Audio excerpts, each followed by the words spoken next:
Hello, welcome to a very special Cheap Show. I'm Paul Gannon. And I'm Eli Silverman.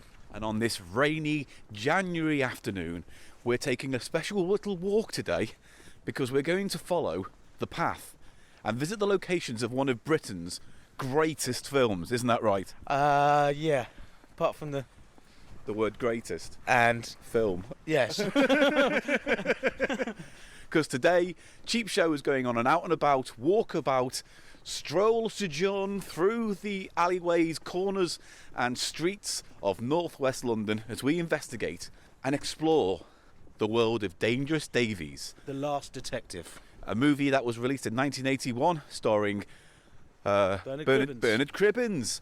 And we're today going to take a look at the sights and sounds of that film, its locations, and a few opinions on this wonderful, majestic film itself. Let's just stop here for a second. We're going to just stop here for a second. We're on what was called Black Path.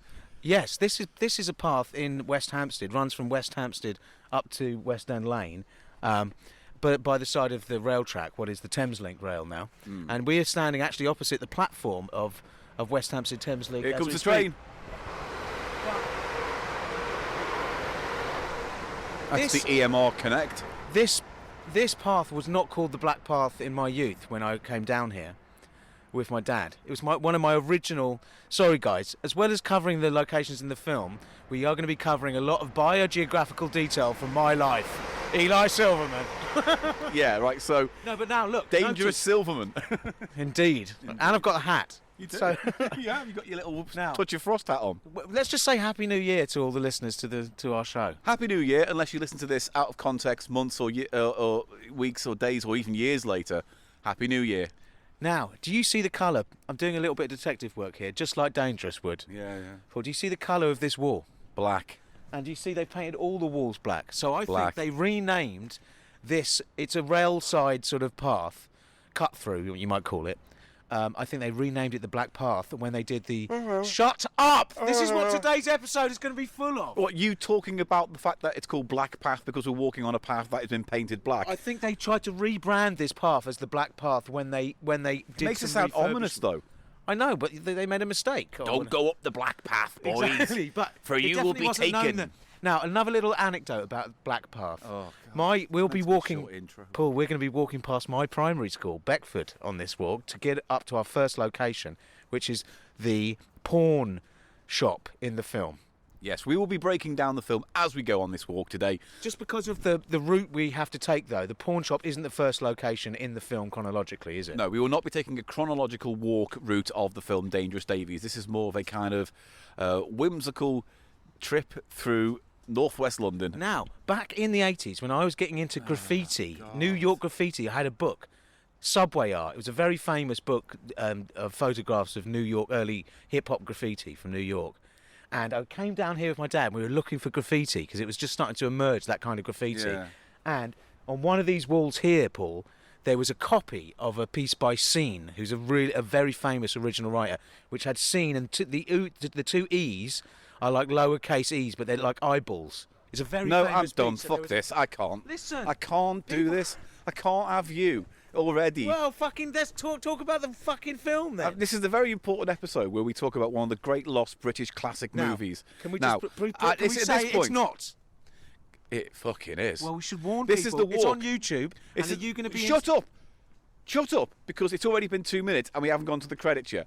And I just wanted to have a nice, concise intro where we say, "Oh, come along with us as a little walk." Okay, come along with us. Instead, it's like, "Our daddy used to walk me down the path, and we used to look for graffiti." You know what, Paul? Ladies and gentlemen, this is Cheap Show. Oh, this fucking train! Shut up! I'm not going to go up to fucking New Brighton and the Wirral with you like you want to do and listen to you witter on if you won't listen to me. Mate, I don't mind your wittering, but please keep your wittering to the appropriate segments of the show. Okay, fine. This is the cold open, which is literally cold because I'm freezing on a wet day. I'm freezing my nags off. Right, so anyway, Cheers, blah blah blah blah blah. fucking... Cheap Show, welcome to Cheap Show's walking tour of northwest London to celebrate the 40th anniversary of Dangerous Davies.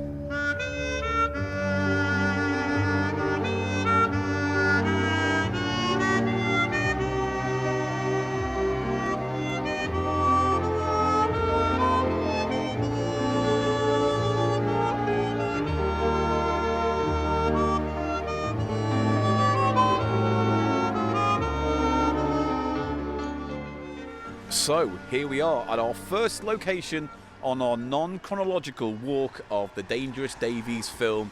Eli, where are we? We are at number 38 Mill Lane, NW6, just across from a building called Gondar Mansions, and I think that's a reference to a local street name as well. Gondar! Now, the Magnificent. Yes, maybe a reference to some kind of mythical hero. Gondar the Testicular. He was a huge bollocked warrior Who Gondar. who nestled women in his balls and men. Yeah. He didn't mind. He didn't mind. And ponies His balls were welcome for all. and horses. He used to keep his horse under his nutsack.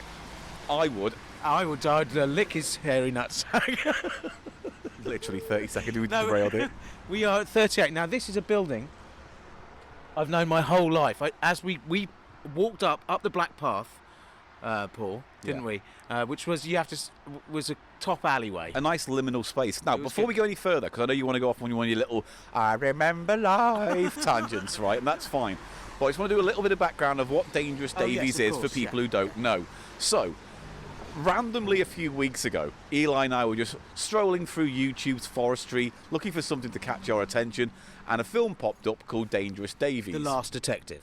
which is how the book is known. Written by a guy called... The book is called The Last Detective. Yes. But the film is Dangerous Davies, The Last Detective. And the more successful TV adaptation that came 5 years later... No, much later, like end of the 90s, early 2000s, it was a TV show with Peter Davidson. was known as The Last Detective. And it also starred Sean Hughes But as was well he in known a as- rare acting role. In that version, was the detective known as Dangerous Davis, or did they just drop that entirely? I think it was. Okay. He was referred to as Dangerous Davies. Right. So it is. The book was written by Leslie Thomas. He was a Welsh writer, mostly known for a thing called The Virgin Soldiers, which I don't know too much about. But also he wrote these stories called The Last Detective, Dangerous His sidekick, Davies. played by what's his name, is Welsh in this, isn't he? Bill Maynard Yeah. is Welsh, whereas in the TV series they got Sean Hughes, who is, as we all know, Scottish. Yes, right. So, no, he's Irish, you fucking listen. He's in the fucking never listen, proving my fucking point. Innit? Sean Hughes is Scottish, you And you- fucking and- moron. and then for a minute- I yeah. just want to talk about my fucking primary school. Yeah, but the point is that you were like, yeah, whatever Paul says, whatever. I want to talk about me.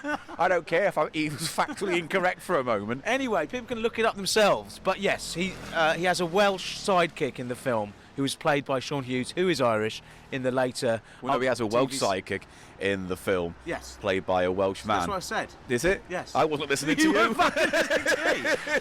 Let's go walk around West So, London. wait, so...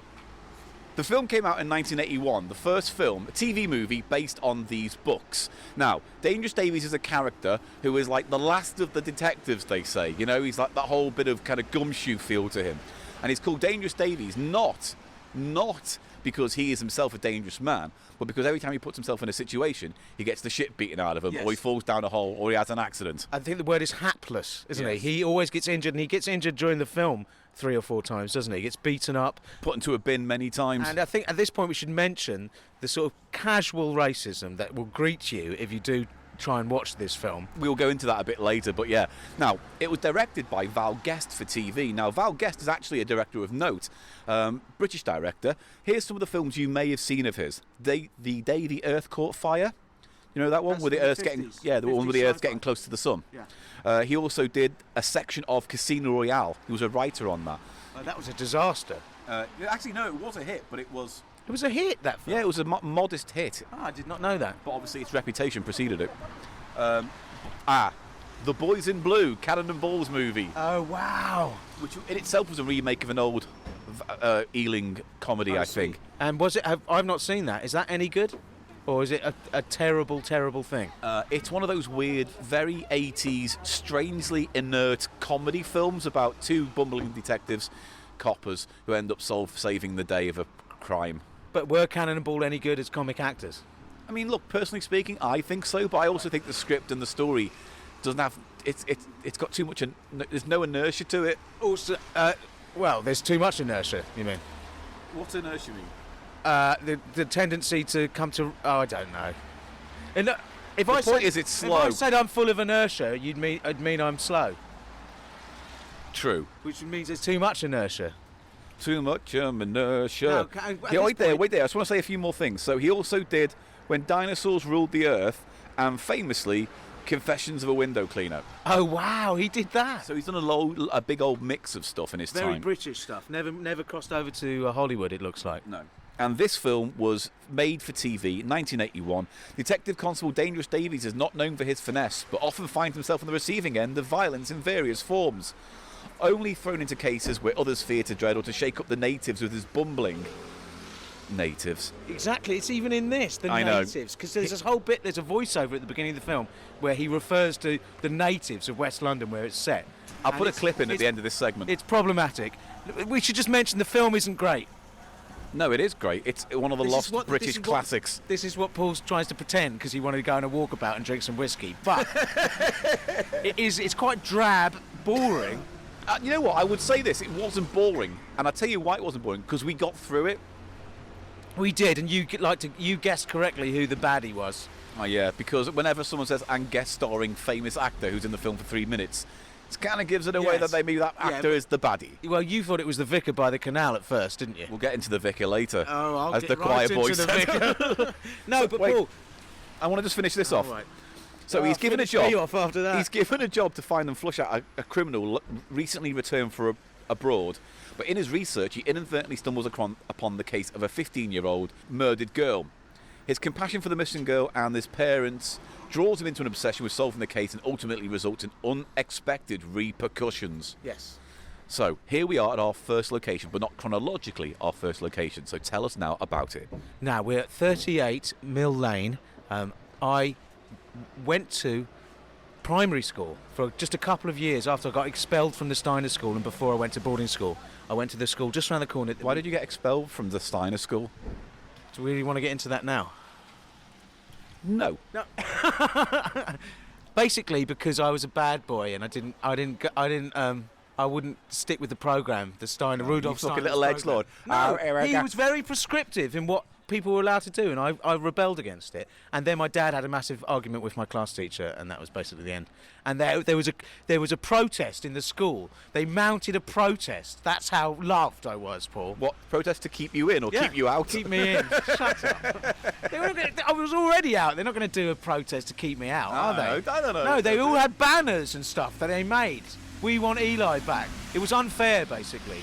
It was unfair, but probably in the course of my life, probably a good thing that I got expelled. Anyway, I went here, which was a state school, and it was this old Victorian school building, which you saw just now, Paul. Yeah. It's a nice looking building. And now it's called West Hampstead Primary School. When I was there, it was called Beckford for some reason. Beckford Primary. And then we saw the actual original name was Broomsley Road School, was it? Broomsley Street School, which is a street that runs by the side of it. So basically, I'm very familiar with this area. And this building... The shop we're outside of right now, why are we standing outside of this particular one? It appears in Dangerous Davies as the... Pawn shop. As a pawn shop where one of the suspects from the girl case owns it, doesn't it? And it also... What's it called? What's the pawn shop called? I love this title. Which is now called LCAV Bespoke Smart Home Solutions, Paul. In the film is known as the Garden of Ooh La La. With about 7 O's. 7 O's. I think you can tell it's a fake sign the minute you see it in the film it's because like, what pawn shop would call themselves the Garden of Ooh La La? you'd call it Grumbles or something, wouldn't you? Something quick. You know, I wonder if that was what the shop was called in the original novel. Or whether Probably, because I get the impression the book is humorous. It's not like a straight-laced Detective Chandler-esque novel. But that's the strange thing, isn't it? It tries to be humorous, and he's sort of like, he's a bit slapstick. He gets into scrapes and stuff. Yeah. And but then there's this uneven tone because the crime at the heart of the story is a murder of a child. Yes. Do you know what I mean? And it's kind of dark, and it's that's I think why it doesn't quite work a lot in one of the ways. It's also boring and drab. But And also, there's a scene where, for no reason, they just let a horse run around in a house as a prank for the landlady, Yes, and it's like we'll then be it going cuts down to there. then it cuts instantly to let's investigate this horrible murder death. Exactly, yeah. It's a strange Anyway, so it's meant to be sleazy. It's a pawn shop, and also the person who is running the shop is another one of these problematic stereotypical characters because he is what they used to call a hanky dropping puff or something like. It's a He's very queen. flamboyant homosexual performance He's a from a man who limp-wristed I queen. guarantee you He's is not- the straightest yeah. actor in London. You know, so it's all these things where like you. Oh, The guy's just gone in. he's just gone in. He's probably thinking. He knows anything about Dangerous Do you think we should Davies. tell him about the legacy of this building and how it in used to now, be it's too a late. fictional knocking shop? No, well, he had some kind of terrible neo mullet, so I don't think we should talk to him at all. Nah, fuck him. But so yeah, in one of the little threads of the plot leads to this pawn shop, and David goes in and then like starts playing with a sex toy Yeah, he until starts pumping blowing it up, and then he gets stopped by the suspect. He goes, "That will explode all over you," or something, doesn't it? Yeah, it'll kill you. Yeah. So I don't think anyone in the history of the world has ever died from an exploding sex doll. I would guarantee that you are wrong about that. Well, if anyone knows anyone who has I bet died, you look up the Darwin Awards like over the last 3 years. I bet there's been 2 or 3 people. this guy tried to blow it up with nitrogen, Exactly. and then he was having Come a on, cigarette you can just see it, can't you? Yeah. and a little whiff of the ash, fag A ash. whiff of the ash. A whiff. Nitrogen. Went from the cigarette, went up the snuff of the lady doll. You're so wrong about every detail whenever you try and vamp. No, I was saying the Nitrogen, cigarette. Paul, is an inert gas. It's the opposite of an explosive gas. Is It's it? inert, yes. I thought nitrogen was really Nitrogen is 70% of the air we breathe.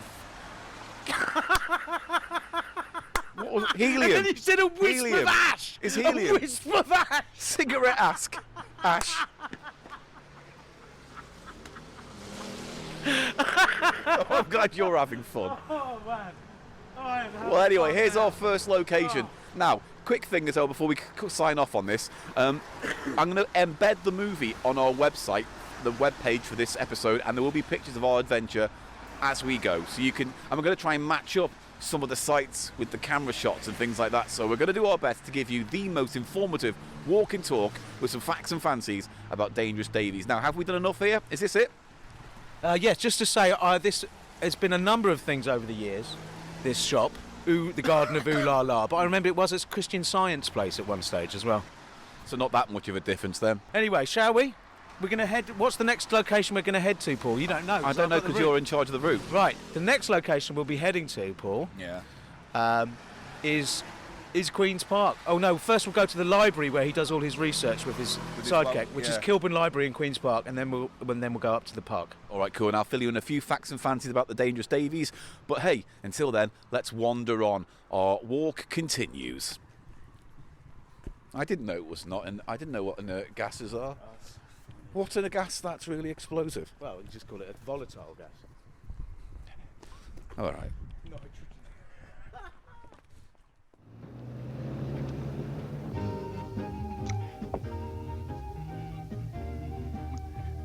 What's in the sale? Everything, love, absolutely everything. Depends what your requirements are. Well, I'm not sure what they are. Oh, you lads do get yourselves in a state, don't you? Japanese ticklers, slightly shop soil. Where's Dave Boot? Dave Boot. Oh, Mr. Boot. He's taken his motorbike to the garage. Detective Constable Davies. Get him, eh?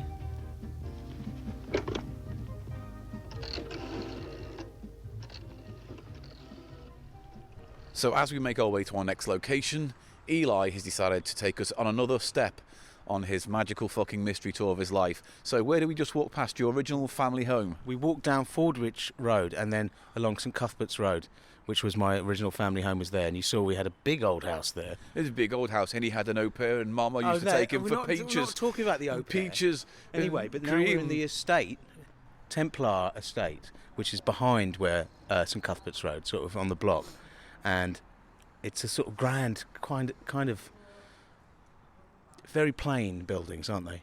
Well, they're built for purpose, which is to be big, huge boxes for people to live in. Yes. You know, there's nothing glamorous about them. And there used to be a playground where they've put some more sort of council houses. But that I was saying to Paul, I used to roller skate or play in that playground, and it was at the back of my house. My dad used to stick his head out and go, Eli! Eli! And then all the kids would take the piss out of me because he had an American accent. Eli's dad is shouty, Yeah, he's basically. American dandy. Yeah, basically. Something like that. And then you go, okay, daddy boy, I'll come skeeter-scatting on me little That's scooter. exactly how I sounded. It's uncanny. You roller skated all the way home. Yes. And Papa, But anyway, may we're I down, play with the children? we've walked down through the Templar estate, and we're passing a number 3 on one of these buildings, Right. which I distinctly remember as a child was they kicked a hoarder out. There was someone who died or had to be moved, who was a big, overweight guy who hoarded, and it hit the flat. And for some reason, the flat was open, and all the local kids, including me, had access to it.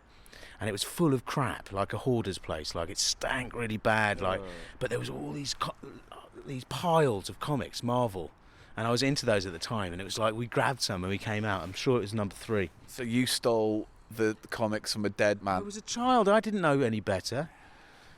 Looking back on it, I realised he must have been a hoarder who had mental health problems and got moved out. But we were just like, hey, it's But the open, upside like. is you got a fucking Iron Man 1976 out of it or something. You know what I think I found was some Indiana Jones comics. Oh, do you know what's spooky? So I'm not going to go into all the details, but we had to clean out our room recently, me and my partner. And had Indiana Jones Loads of Indiana Jones comics. That was quite a long run. The Marvel Indiana Jones, they did quite a lot of them, didn't Well, they? these were all like the comics that I've got came out before Temple, so it was all featuring the characters of Raiders, and it was all like, to be honest, a little bit racist. It's all like Indiana Jones dealing with Umaguma tribes and stuff like that. You know what I mean? Why does racism keep popping up all the time? The world was so racist. The world still is racist because when we run out of things to hate people for legitimately, we just fall back on fucking lazy, broad stereotypes. Whilst we're on that topic, at the beginning of the Dangerous Davies, The Last Detective film, Paul. Rat. Oh yeah, I saw a rat. Oh mate, was It's it a huge. I thought it was a cat. Oh my god! But it was. But there it is. It went again. Where? It ran across those steps and then straight back. But it was a huge fucker. Anyhow. Whoa. Anyhow, at the beginning of the Dangerous Davies film, he gets called to deal with a man who won't leave his lodgings. No. And the man is a black individual, and to make sure people know that outside the colour of his skin, they dress him up in like faux African kind of tribal wear. Something, yes. And it's all very problematic and cringy. But then, funnily enough, they must have had some awareness, the filmmakers, because the next scene is Dangerous Davies entering the police station, and there's a black officer there. And so it's like, you know what I mean? They're obviously aware, but it's, I don't know. I don't know if that was in the novel. Well, here's the thing. I think because he's a Welsh writer, I wonder if he's a Welsh writer imagining what North West London was like, or whether he actually lived here and part of it is slightly autobiographical in terms of the areas. I think maybe because it is very specific. It is set in northwest London, and there's specific places, aren't there? Well, that's why we watched it, because we kept sitting there going, "Oh, where's that road? What's that? Who's that? Where's that? Is that there anymore?" Yes, you cannot have the this delight, which is the pleasure of the film that we got. We got pleasure from noticing the places. Now, also, just to mention, Paul, what was I going to say? I talking about a rat. Oh no, we saw. Borders, and then we talking about the racist guy. Who gets Oh kicked yes. out. Now, when he puts a bin on his head, does he? He Bernard Cribbins puts a bin on his head because he knows he's probably going to get whacked. And that's he why always they gets called him whacked. in to do it, because he seems to be he's like a stuntman police officer, isn't he? He sort of gets. Is there a chance a policeman get beaten? Send in Dangerous Davies first. Anyway, what ends up happening is he gets smashed over the head by the occupant with a mirror, right? And then all the other police officers, like the bobbies, rush in and stand on top of the mirror and stand on top of Dangerous Davies and trample him. And that's it. And then in the next scene he goes, "Oh, it wasn't the guy who hurt me, it was all the police officers treading on me," which is foreshadowing, Paul, of the corruption the within the denouement police. of the film, which is his boss is the actual. But anyway, Joss Ackland. Don't you think that could be seen as sort of foreshadowing? It's like the police are the baddies. The rot is within. He gets hurt by the police. It is foreshadowing. I think it's it was foreshadowing. No, I think I'm it was. going to say foreshadowing.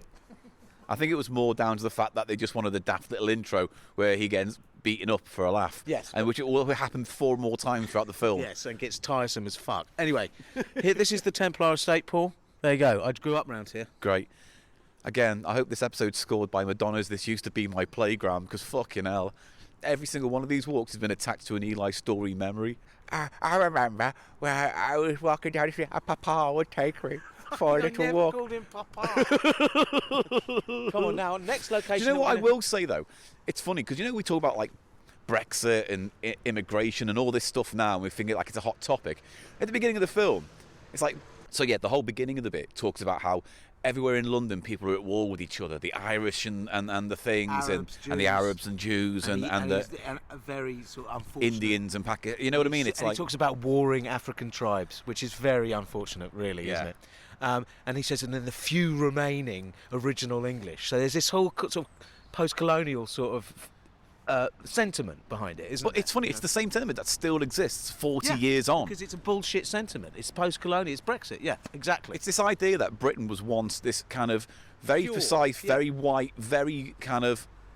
It's a country, the country it's never been. Yes. Because it's always been a bastard nation, Yes. made up of the hundreds and hundreds of different other countries that have swarmed through here at one point. So it's an interesting snapshot of a London, of a Britain, that has this idea in its head of a country that never really existed. Yes. And that's the interesting thing about Dangerous Davies in many respects, is that he puts himself as like the kind of the last lone gunman on the horizon of Yes, but he's old and not. new Britain. Yes, but he's not a racist. He's a compassionate. He's No, portrayed as a he's compassionate not. man, isn't he? But the An environment, the accepting and world, compassionate man, the isn't he? world that they're building up is kind of like Britain is not the country it used to be, Yes, and 'cause there are of a all few these- all of these good old. people. Yeah. It's like a kind of. There's still a few good old British people, and Dangerous Davies is one of them. But actually, his character is a bit more empathetic. Yeah.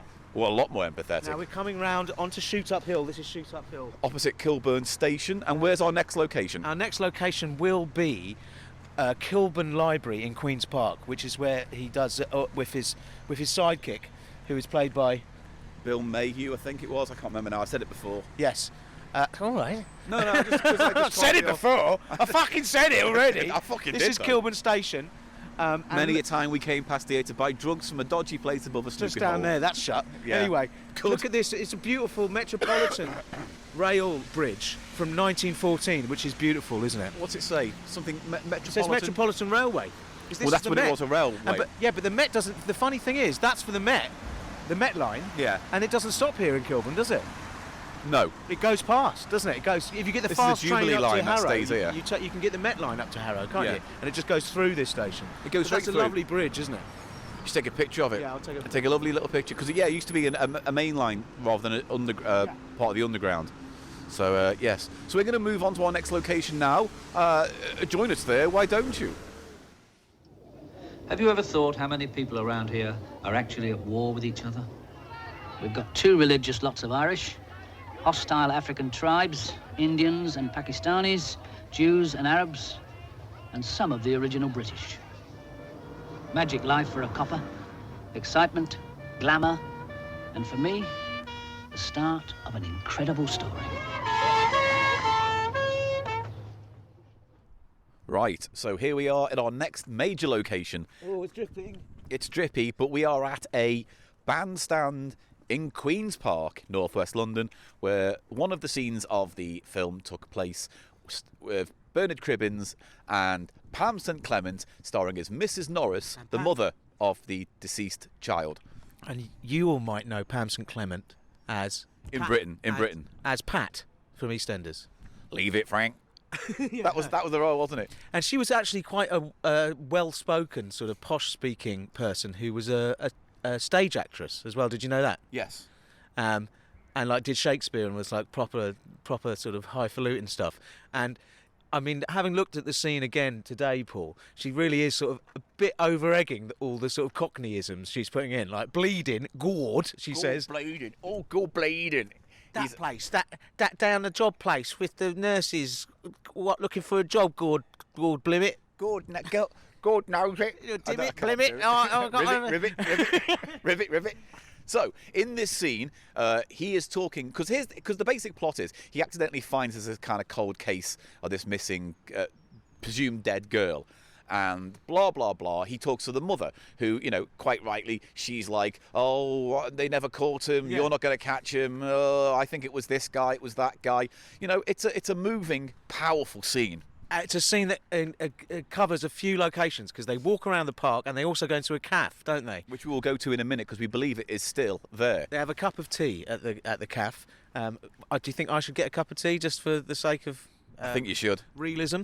Now, this is Queen's Park. Again, a park I used to come to a lot. And I used to work in Queen's Park. And used to work near here. 2 years ago. It's quite it's like Hampstead or something, isn't it? In that Queen's Park is sort of, it's like the upmarket end of Kilburn. Do you know what I mean? It's sort of, Well, if you walk off the high street, because we just came from the high street, and it's kind of, seen better days, that fucking high street, and you come off it, and all of a sudden you're in this kind of quiet, almost countryside-y little nugget of London. the park was actually opened in 1887, And the station opened 2 years later, so it's all part of the development of this part of London in the Victorian era. You know what's funny? It's like we just watched that scene back to get a grip of where we are and where everyone was.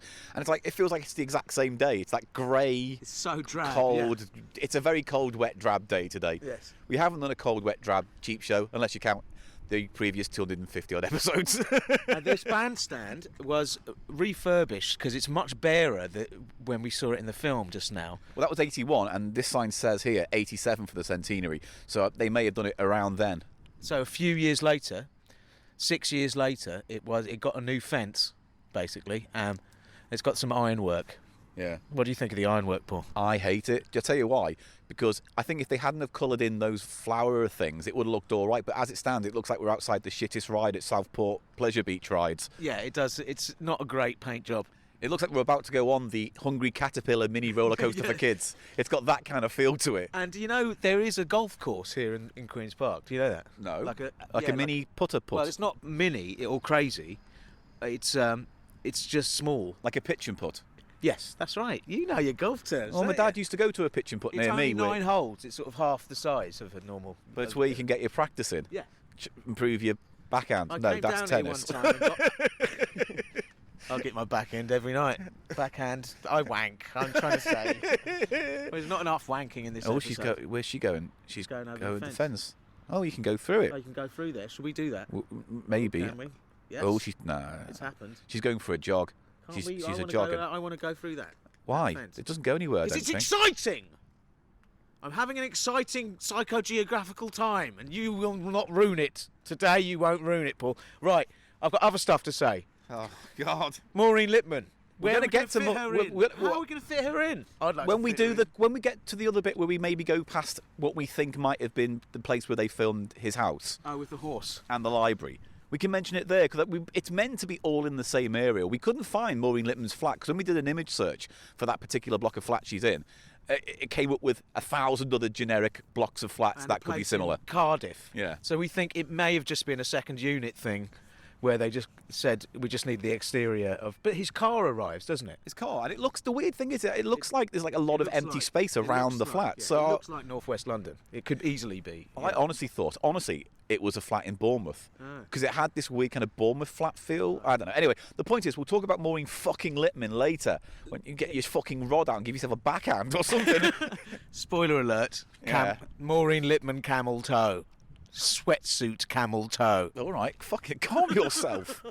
So we're at the bandstand. This is where we thought we'd come to the scene where Mrs. Norris and Dangerous Davies decide to have a cup of tea and a chat about the case. And you know what? Now that we're here, isn't it lovely? It is lovely. It's a bit cold.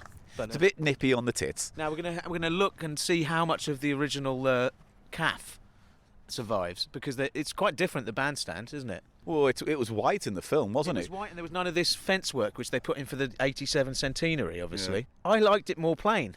Do you know what I mean? Do you know More why I open. think they put a fence around it? To stop naughty kids having their wicked fun. Kids can get through. I mean, it's a very low fence. Even I can get over that fence. Nah, you couldn't get over that fence. You Oh, couldn't. that? Yeah, you couldn't. I can get in there. I'll Do get it. in there. Go on, get in there now. He's going up the steps. Should I not His do little legs, will they go over the big I fence? shouldn't do this. You are? I shouldn't do this, should I? You used to said you could though, I didn't can. you? Yeah, but until I see you do it, it's just all words, isn't it? There you go. Hey, he's over. Hey, he's on. Police! Police, naughty boy! There's a naughty boy, police. It's for the completeness. We've done it now. They don't actually go in here in the film, do they? No, they just right, walk past it, it's sit on the completely bench. useless, yeah. So I'm stuck in here now. Yeah. Oh, So let's go on to the calf now and see if it stands. Because even in the 81 film, the calf's in pretty bad condition. Because like half the signs on the wall have fallen off. Yeah. And like even then, I think the Wall's ice cream adverts was like at least a decade out of yeah, date. it looks really in bad shape, so it definitely will all be gone, all the original detail from the film. Well, And let's the have a calf. let's have a look. quick walk past then, and you can join us there. Even though they're going nowhere, they're sitting down listening. Like it. Where they're Come walking. along. It's all shuffle. Shuffle. All shuffle. Let's give them a All bit of going a over there. ASMR shuffle walk. No, that doesn't. You're doing it wrong. It doesn't sound like. No, that's too heavy-footed. It needs to sound like this. It's skipping, you idiot. Party Come on, off to the All right, let's go to the cafe then. Do you happen to know where Mr. Boot is these days? Finchley or Mill Hill or somewhere like that. Runs one of them sex shops. Does he? Suit him, it should. Did they give you her clothes back eventually? Police? Yes, I got them back. White blouse, green miniskirt, white socks and shoes. You still got the clothes, Mrs. Norris? Yes, but they're hidden away. I'm not showing them to you nor nobody else. No, I understand. Can I have another cuppa? There's a place over there. Yes, I could do one myself. It'll go on expenses, won't it? No, I'll fiddle it, make a profit. And here we are at the Park Cafe. Yes, and it has seen a lot of changes since '81 when the film was made. They've done a whole extended bit where the characters in the film were sitting is now indoors, but it was outdoors in the film, Paul. Yeah, which means that where they were sitting to have their conversation would just be where that kind of what's that awning is? It's a Awning. canopy. Canapé. No, that's something you eat. Is it? Yeah, like a shrimp toast or something. So what's it? So Miniature shrimp toast. I don't mind if I do. canopy. Or a little vol au vent. That's more 80s, isn't it? They were all over the Everyone had vol au vents. Vol au vents were crazy, all up in everyone's face in the 80s, weren't they? Especially at And you know what else? Christmas. Yeah. And they're disgusting. Yeah, they're It's horrible. like a little pastry bowl full of mushroom puke. You know what I mean? In a nutshell. In a pastry bowl. It's fungi Not snot. a nutshell, Paul. Oh. Stop saying in a nutshell, and then I'll stop making jokes like that. All right, in a okay? nutshell, I'll stop. No, because we're outdoors. We're not in a nutshell. Are we? Maybe all the world. Maybe the world is a nutshell.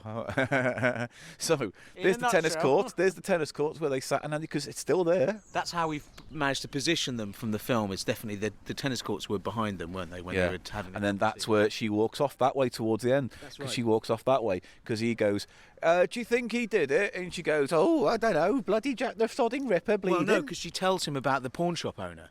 So the next scene is the pawn shop. So we've done the locations in reverse order because of what we had to do. But this scene is followed by the Garden of Ooh La La, which is another. That's what my old mum used to call her Fanny.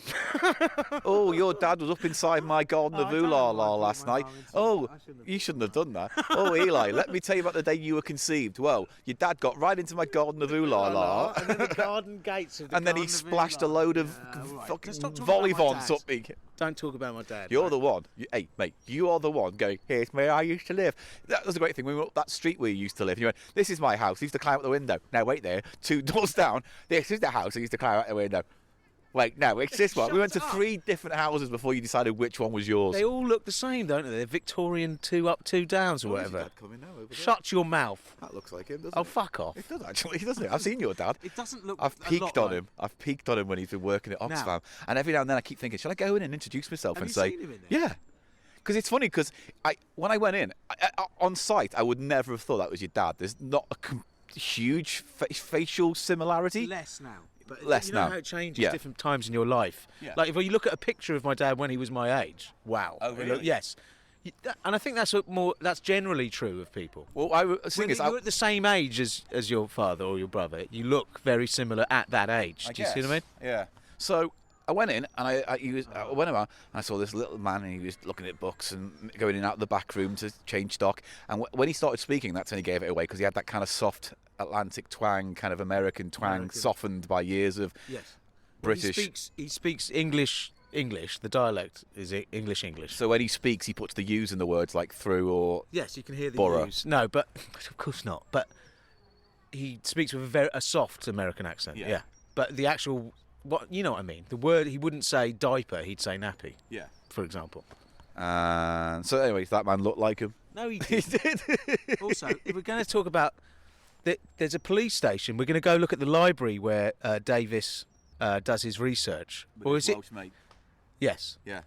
We're going to see that. That's Kilburn Library, Yeah. which is confusing because it's not in Kilburn, it's in Queen's Park, but it's known as Kilburn Library, which means this whole area is probably more known as Kilburn before they built the park and the station, you know? Yeah. But on the corner there is a police station, and I used to go there when I was a little guy. I used to go there and do police lineups for a tenner. And you turn up, you know, half an hour before, do the lineup, and they'd give you cash. Were you never worried about being fingered for a criminal by accident because you just looked like the person they happened to be looking for? fingered for a criminal by accident. It's true. You were never fingered. No, Were you ever fingered as a result of doing the police lineup for a tenner? I was. Were you ever fingered for a tenner, mate?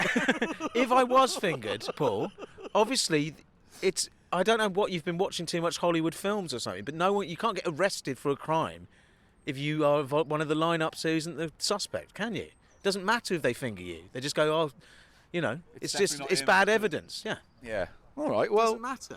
You were never worried though. Unless they go, definitely was him, and then they may ask me about my whereabouts at the time, which they didn't. But the thing was, they were all proper junkies. What, the who- police? No, the Says a people, lot. the other people doing the doing the lineups with So me. it was all They were drug very related. much sort of they were talking like exchanging opiates and Valiums and stuff, and talking about methadone and stuff. I seem to remember. They all seemed really nice. It wasn't like an the unfriendly. druggies? Or Yeah, the police? the druggies. Yeah. And it was almost like a little community vibe with all the people who did the lineups, you know. All right, Bob, I haven't seen you in a while. Yeah, last time I basically. saw And they you, talk you were about fingered stuff- for a crime. Yeah, that type of stuff. And also, I think there was a rule where if they cancelled it or something, they'd still have to pay you, and then they have to pay you 15 quid for the next one or something like that. So they were all trying to work it to get as many lineups done in a day as you could, so you get the money. How many could you do in a day? 2 or 3 maybe. And Really? they were laughing, 30 quid. I guess. Anyway, so that's my little memory there. We'll walk past that police station, Paul, on our way to the library. We're going to look at the library next. Yes. And then that is unchanged since the days of the film. We might see if we can stroll by the lodgings We're of gonna Dangerous We're going to Davies. look down the street where I think it is, but again, the houses are all quite similar. Yeah. But we'll see what can we see down there. Then we're going to get on the canal and we're going to look at the psychic lady who has the murdered girl's bicycle in her. Oh, yeah. That's quite a distinctive building, and I believe that's still there with That all actress is quite arches. It's all famous based on round arches. Her Yeah. whole place, and it's on the canal. Then we're going to end with the cemetery. Well, we continue going up the canal to where it goes through the cemetery. There's a distinctive water tower up there. Is that one of the big 7 or something they say, It's one of the cemeteries? big 7, Kensal Rise Cemetery, yeah. There's others, there's like Highgate and... Oh, Kensal Green, sorry. It's Kensal Green, not Kensal Yeah. Rise is the other side. Yeah, Yeah. Kensal Green Cemetery. Yeah, the Magnificent 7 is what they're known as. Yeah. Highgate, that, and Nunhead in South London, which would be a nice place for us to go, because apparently you can go to Nunhead and it's like one of these parts of South London that's on a hill, and you can see it all the way across the city to Highgate. yeah. But wasn't that on purpose, though? It was built to be a place well, they opposite. but I mean, the Magnificent 7 came about because they had a huge crisis at the time. Where to Too put the many, dead. too many dead. There was a story at one point where I think it was near Crouch End that they wanted to build a huge black pyramid for the dead.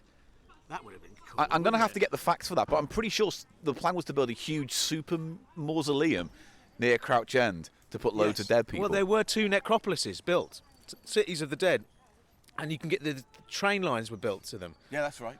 Yeah, I don't know where they are, but they're sort of outside. I wonder London. if that's where the idea of a ghost train came from.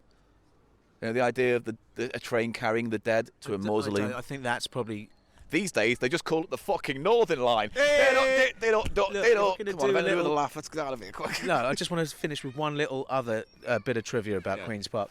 Queen's Park Rangers. Have you heard of that football team? have heard This of is Queen's Park that they're based on. It's not really a fact so much as a all right. I don't know what They're you not. want. They're not based around here anymore, but they still keep the name for the Queen's No, Park. the old QPR. Yeah, they moved to another fucking goal. Something like that, innit? Let's Football make talk. our way, Paul, now. Which way are we going now? We're going to Kilburn Library in Queen's Park, and we're going to have a little look, see the police stations there, see if there's a, Yeah, see what we can find. see if we can do a lineup, because I could do with a tenner. Tell you what, I've got a tenner on me. How about I line up and finger you? Like Turn the thing off. Put you up against the back of a policeman's wall, and I give you a fingering. Why don't you Finger fucking you fist for a me? big crime. Fist me. I'll have to pay a Get 50 some quid. saline gel No, on it's your 10 glove and fist me. It's £10 a finger. I'm not spending 50 quid on you, mate. I'm worth it. Ram's car. Always used to come around and mooch about when Celia was there. Always had his hands on her bottom, that sort of thing. But he'd try with any female between the age of 8 and 80. I must go. If you want me, tell Josie. She works at Antoinette's, that hairdresser's in the High Street. Yes, I will. I'm sorry it's been so painful for you. I hope I can do something. Oh, one thing. Do you think Ram Scar could have caused Celia's death? God knows. He was checked out by the police. So was Jack the Ripper, I expect. Right, Kilburn Library next to it says Kilburn Library next to Kilburn Police, but it's actually in Queen's Park. That's right. There are two libraries in North London, Paul, called Kilburn Library. One is over there in the borough of Camden, but this here, we're in the borough of Brent. Finally, it's a very distinctive building, and it is used by Dangerous Davies to do research. No, he meets his mate here, who's very good at research, isn't he, the Welsh guy? What tends to happen is he follows the lead, he gets beaten up, he goes to the hospital, and then he meets up with his mate at this library to then forward the plot on, Yes. so they can go to another place, Yeah. get beaten up, Yeah. end up in a hospital, and then move on. It's quite repetitive and boring as a film. It's only until I watch it on the second go did I realise that was a structure. Yeah. He walks in, gets beaten up, goes to the hospital, meets his mate, figures out another clue, goes and has an investigation, gets beaten up, goes to the rinse and repeat. You know, an interesting detail, Paul, if you look up at the top of this library, there's a little thing that says knowledge is power. Yeah. And that's funny in relation to the film, because in the film it's about uncovering knowledge that's been buried deeply, and the baddie is the one who's in power. So the knowledge he has of his own crime is powerful. Well, I'll go further, right? Joss Ackland, spoiler warning for a 40-year-old film, but Joss Ackland, it's his own fault he gets nicked. Because if he hadn't have put Dangerous Davies on that case, which was tangentially related to the murder There's case... a sort of subplot case, which is about a gangster, isn't it? Yeah. Well, it's like the A plot suddenly just disappears and the B plot Yeah. becomes the actual plot. Yeah. And so if he hadn't have, sent him on, he would never have had his case revealed and the Yes. crimes, So the exposed. knowledge, yes, knowledge is power. Yeah. It's And he didn't very- have knowledge. No, He had power, but he didn't have knowledge. he didn't. No, it's a nice building.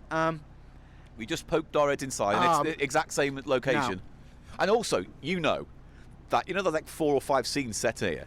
They were all filmed on the same day, Yes. right? And it was like, right, this is scene 76, and you've got like a head bruise now, and your head's wrapped up, and you've got a leg in a cast. The continuity changed because of his injuries, his various injuries. There must have been a box to the side between takes where it was like, right, this is the latest. This is day this is... There weren't a lot of huge gaffes. The whole thing has a sort of cheap feel. And also... It's a TV movie feel directed by a guy who'd been filming since the 50s. Yes, but they do actually use real interiors, don't they? It's not that hasn't got that TV feel where it's like outside is on film and then as soon as they go inside it's Like the TV video, cameras. Yeah, it doesn't have that. No, it looks like a little TV movie. Yeah. Maureen Lipman. Paul, the elephant in the room is Maureen Lipman's camel toe in this film. Her sweatsuit. Elephant's foot. Her sweatsuit camel toe. Maureen Lipman has a sort of cameo role as one of the witnesses. She was friends of the murdered girl. They were friends, weren't they? Was it? I thought she was dallying around with the main bad guy who you thought was... No. She was her friend.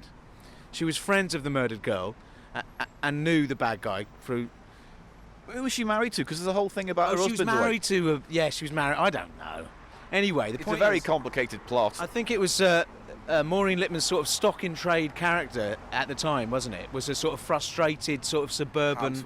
Housewife. She plays a widow, obviously, in this film. She likes green, doesn't she? She likes green. It's very sort of nouveau riche, isn't it? It's chintzy and it's sort of... Everything in her flat looks like it's been painted in avocado bathroom green. And it's very much coded as nouveau riche because there's the whole gaudy sort of pineapple lamp in her scene, and that's very much a sort of a status symbol sort of thingy, isn't it? Affectation of like the newly rich. Yes. Yeah. Which goes back to Wren's time because Even her pussy has dyed green in the film, isn't it? she has a blue-green cat. She has Is a that- green cat. Yes. She has a great green pussy. She does. And That apparently has been neglected for a while. No wonder if it's gone green. She tries to seduce Davis in the lift after they'd had several creme de menthe. Green again. Green. Yeah, that's green what is I'm green. saying. Now we've tried, Paul, on this walk today to gather stuff that they ate and drank in the film. Suet pudding. We creme have de menthe. and scotch. We got the scotch. We got the scotch, everybody. Hey! Creme de menthe is impossible to find. It's weird. It's very out of fashion, I guess. It's, you know what, when you say creme de menthe to me, all I can see is like Abigail's Party 1970s, Yes, you know, it's very much vol a au drink vents. like that, and it's disgusting. I once got drunk on it because it was the only thing we could Oh. steal, and I vomited. I bet your sick smelt like fucking drain cleaner. Minty sick, minty green sick. Now, Mild green, minty vom vom. but so she plays this sort of character she played a lot, Lippman, in this, but she's quite young, She seems quite zesty. In her like 30s or something, early 30s. She must have been. Yeah, she's quite hot, is what I'm trying to say. It's weird because every scene Paul. of them together is a kind of a build up on the last one in terms of booze, where like Yes, he's always bringing they in get booze to a totally pub. pissed, yeah. They go to 2 pubs or something, Yeah, and then yeah. it's like, do you want to come back to my place? Well, she tries it in the lift, doesn't she? And she presses him into her She bosom. unzips a tracksuit because she's It's wearing sort of a green it's sort of tracksuit. a shell suit, sort of tracksuit number. A proto with shell proper, suit. Proper camel toe showing through, and not proper, just a bit, a hint of. Hint of tongue. If everyone hasn't picked up on this, I fancy Maureen Lipman in this He film. does, I'm sorry. He does. She don't half give me the horn in this film. I bet you'd like to cancel her culture. Do you know who she reminds me of? Bringing pickles into this. I thought you were going to say your mum then for a minute. Shut up about my mum. Mrs. Aylsham Who's that? on the pickle jar. You know, sweet pickle halves or whatever. Hot dills. You know, Mrs. Aylsham. She's like the woman who's like, "Ugh, looks like Maureen Lipman. Pickle. This is all beginning to pickle make connection. sense. The pickle connection between your little dirty pickle and Maureen Lipman's. No, can I just also add, it's not dirty, my little pickle. It's very clean. It is very salty though and bitter to bite. Warty. Right, come on. Right, let's go Where are and we try going and now? find Dangerous Davies' house. Now, this We'll may give it be a the go. least successful part of the whole scouting mission today, Well, Paul. there are a few locations we can't go to, such as the lady who lives in the caravan site, Yes. the policeman's wife who's out in the middle of nowhere, and then there's also the psychiatric ward, which is filmed outside in a Two country. locations, one for the entrance to it and one for the It's like he drives up to a county lane up the thing, and then when they cut to the actual location, you can see the main road and all the cars and Yeah, stuff. It's like it's obviously two different places. Now, And then we're the gonna mad go down old this woman, road. the mad old woman with the gun. Remember, stick him up, Yes. come with me. Yes. It's like yeah, distasteful to the treatment of mental health and Yes. stuff. But I then, mean, everything is problematic these days, isn't it? When you look back on it, but that's its charm. the isn't it? locations aren't problematic, are they? It's a No. lovely library. It's fine. Knowledge So is let's power. go find our next one. We're going to go down Bronsbury Road, if you see just there to the left, Paul. Yeah. And there's definitely it's definitely in this sort of area between Queen's Park and Kilburn High Road where his house is, but it's impossible to know the exact location. Let's see if we can see a house Let's that be looks similar. detectives Yeah. ourselves and see if we can track down this location. So let's see how it goes. Oh, Maureen Lipman, I'd like to mourn in your lean lips. No, I've got one. Oh, Maureen Lipman, I'd like to split your lipsman and stick it in between them. And I want to do it. Maureen Lipman, I want your quim. Put it on my Lipman, Lipman, lip.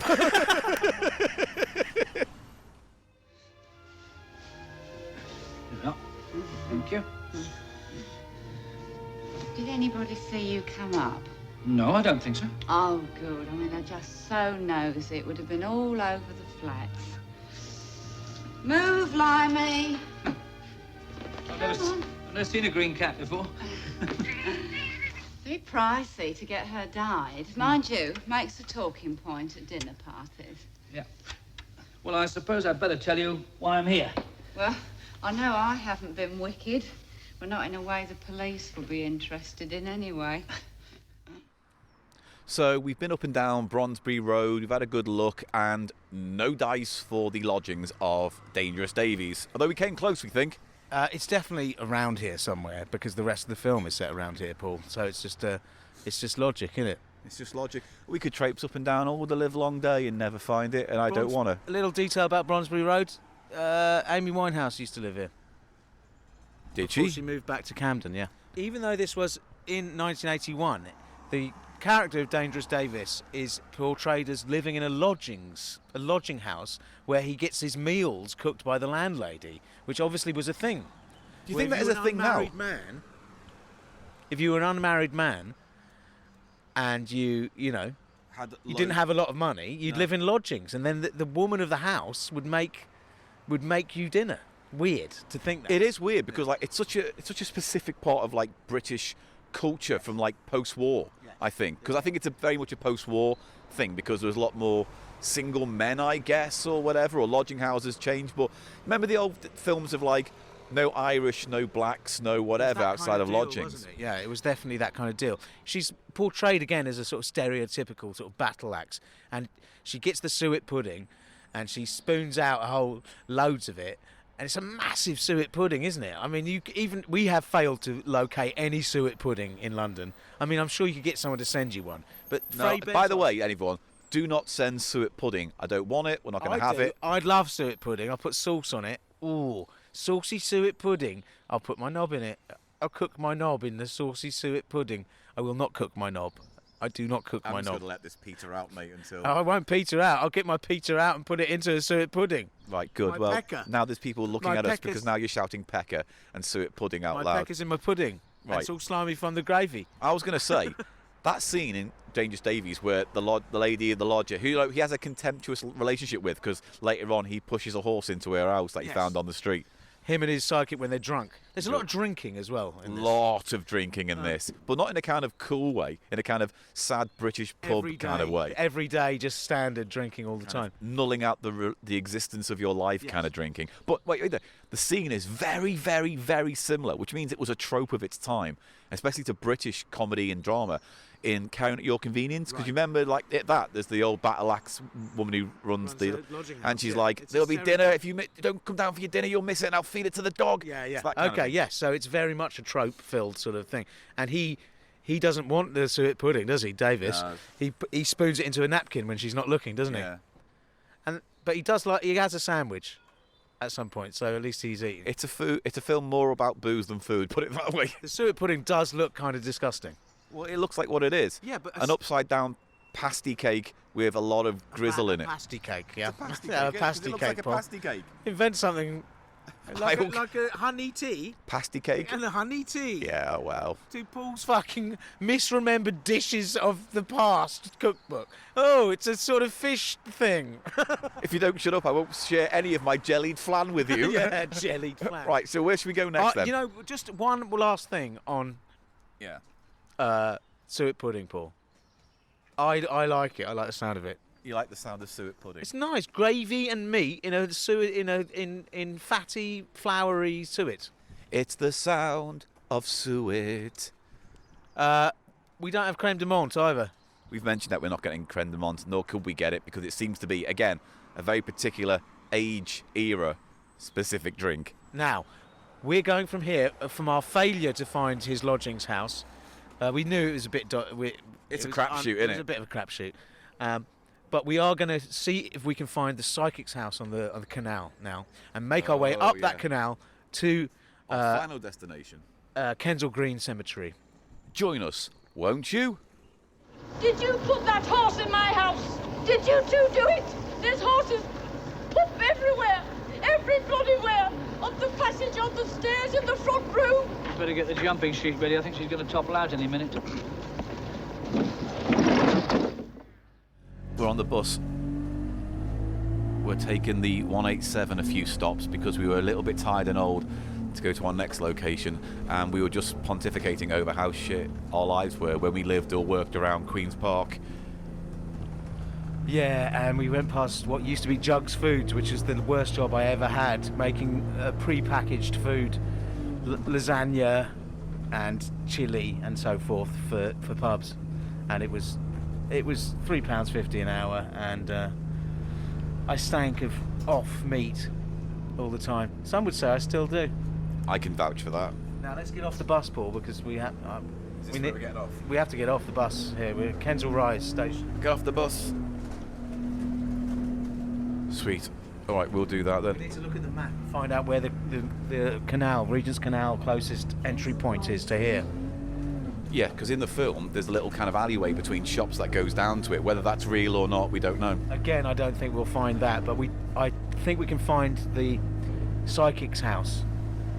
Oh yeah, that's right. We're looking for that. Maybe that's the school. Look, that building, that school. That school. Do you think that's the police station? It could be. Because it looks like it. And it comes onto the same. Could be. We'll have a look at that. We'll have a little look at that. Oh, just for the record, when I worked in Queen's Park, I was working for like a thing called Text Me TV, an overnight Sky channel where people could text in and chat. It was my job to curate the chat, and then I'd have to race home at 6 in the morning to try and catch the first bus. And so Sundays were always my asthma mornings, where I had 3 minutes to run a 10-minute distance. And then I almost invariably never got to the bus in time, but I did always have an asthma attack trying. So I fucking hated that job. 10 at night till 7 in the morning. Similar to what I do at the BBC in many respects. My life's not changed at all. Is this Chamberlain Road we're on now? Bolton Gardens, Chamberlain Road, yes, northwest London. That's where we are. Outside. So I think that look at that school, and you tell me that doesn't look very similar to the location. Let's check on YouTube. You'll check on YouTube now. So we just got off the bus. Yeah, Jugs Foods. Wow. There was these big. I had a cauldron with a big metal paddle, and they'd give you a big tray of basically rotten beef mince that stunk of egg. You know what I mean? And Slightly grey, about to turn. Yeah, it was about to. It turned, mate. It turned the corner, and you had to slop it in and cook it all up in there. Did a fucking 360 and walked out the door itself. Do you know what? You know what this says though? That's where we started. Look where we are now. Me and you, podcast giants. 1 minute we're texting dirty old ladies to encourage them to use an online TV platform, or we're stirring bad mince in a pot. You too could be doing a podcast. So here's. I mean, all jokes aside, Paul, I was thinking today, I am very grateful that I get to do this, and thank you so much, everyone, for supporting us in these endeavours. Yeah, whether it's with Patreon or whether it's just a retweet or spreading the word, it really does mean the mostest. Most gardens. Oh, stop. Most in gardens. Okay, if we're talking about synchronicity. Yeah. When I got boost, we were talking about this episode. Yeah. And I looked up Kilburn Library, the location, and then I got my booster notification, boosted shot, and it said Kilburn Library. No, it was the other one. It turned out to be the other one. But I thought, what are the odds of that? It's very, the dangerous very. Davies location. It wasn't. It turned out not to be. It was the one that's in Camden Borough rather than the Brent Borough one, which is for a moment. Right, I tell you what. I'm going to take a quick pause. I'm going to figure out if this school. A pause? Yeah, just look at my pause. phone. Where are you going to take it? I'm going to. Give me one. In a nutshell. You're going to put a pause in a nutshell. You're going to put it in my asshole. Up my asshole. I'm going to finger you. Is what's going to happen. Look at the skies coming live. Sky. It's all happening. We need to get down to the Regent's Canal and find the actual locations. You're just speculating that this might be the school where they that stood in for the police station in the film. But Right. Well, you know what? I'm just going to say it is. I'll check it later. I'll put pictures on the website to see if it corroborates our take information. some photos of that. Oh, I'll take a photograph of that Take school a on the photo off of that chance it now. ends up being. I'm going to do it now. And then we need to get to the All right. canal. Well, let's That's all all I'm fucking do saying. it. Fine. We're going to do that right. Right. Somebody digs down under an already prepared grave, buries her, then another body is buried on top. Yeah, I've been thinking about that myself, but I've changed my mind. Why? Because she was seen walking along the towpath that night with a man in a dark suit. See, that night, Mott, I got a witness. She's a witness? Well, he was a witness. He must be dead by now. I mean, 9 years ago, he was over 90. But he made a statement at the time, and it was never recorded. I've checked through the files. I've looked right through, and it's not even mentioned. Man in a dark suit. And no hat. So it needn't rule out P.C. Fennell and P.C. Dudley, for example. I mean, from a distance, the uniform would look like a dark suit. And he could have been carrying the hat. Or even left it in the van. What's your knickers? So we have had trouble once again finding one of the locations, which is the flat of the psychic, who is played by Patsy Rowlands in the film, who is a Carry On star. She was in a few of the Carry On films. Again, my favourite one, Carry at Your Convenience. Is she in that? Yeah. And is that the one that has the landlady in the lodging house as well? The Scottish line. Dinner will be closed. I'll lock the door at 11 o'clock and you won't be coming in, you wee shitey bastard. Something like that. That's the other strange thing about the film, isn't it, Paul? That it although it's... What's in here? It's someone's It's like dance a studio. dance We're on the studio. Grand Union Canal. Oh yeah, that's where we are right looking now. For the location, which I thought I recognised when I saw the film, but I was being a bit over enthusiastic, wasn't I? I'm beginning to think it's in a different part of London altogether, you know. It might be, but it looked like it had a canal at the back. I thought it might have been against the Thames, if I'm being honest. That's the other thing about the film I wanted to say, Paul. Although it's set, it's 1981, it has a very sort of... Oh, it's all posh round here. It's all warehouses turned into Look, there's a Spider-Man. Spider-Man. See the Spider-Man? There's a Spider-Man, man. Do you want to take a picture of that? I can't. 'cause Good, my let's not phone's do it then. active. Here's a metal Spider-Man. Right, what was the bit you wanted to talk about with the film? Although it's set in 1981, it has a very old-fashioned, dreary, sort of almost 1940s feel to it. Do you know what I mean? Like the 60s, like the Carry On era, that post-war sort of, poverty and drabness. Well, it's Depression era Britain, isn't it? Really. It doesn't have any yuppies or any of those things that you'd associate with the changes that were happening in the 80s. Do you know what I'm saying? It's a very working class kind of story, isn't it? Yeah. And it's interesting because there's so much we haven't talked about in the film, mostly because some of it takes place outside of London, like when they go visit the crazy old man and when they go visit the psychiatric place, because the policeman who's lost his mind, but then conveniently for the plot gets it all back to give very important evidence which would solve the film 90 minutes ago if he hadn't have been mad. This is a little note for them. I think that there's too many different characters and not enough action in the film, isn't there? Every action scene is Just him Bernard being beaten Cribbins up, walking yeah. in, getting hit by a bunch of men and then put into a bin and thrown in the river. And do you know what I'm saying though? There's too many characters and not enough sort of plot, you know? Yeah. Well, it's like most of these murder mysteries. The plot is more about, you think you learn more about the plot by talking to the characters, but by and large you don't. Yes. But I will say this. I've got some facts. I want to get these out of the way, right? Because I thought this would be interesting. Here we go. Where's that top trivia gone? Trivia.